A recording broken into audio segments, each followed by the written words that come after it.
I am Engineer Jasdero Basubas, a graduate of Bachelor of Science in Mechanical Engineering from PUP Maragondon Campus, class of 2014. I'm currently working as a facility manager, and at the same time, I serve as the general manager of a business that I co-established together with my college colleagues. Life after PUP has been a whirlwind, but a good kind. I remain fully immersed in the field of mechanical engineering through both my professional work and our business operation. People often ask how I got to where I am today. I always point back to PUP.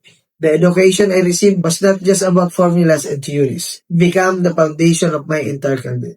PUP taught me that learning does not stop after graduation. Everyone starts somewhere. Whether you are a fresh graduate or already an experienced engineer, success depends on your mindset and willingness to keep improving. It is always about the climb, not just the destination. I am proud to say that I am a product of both struggles and success of being a PUP.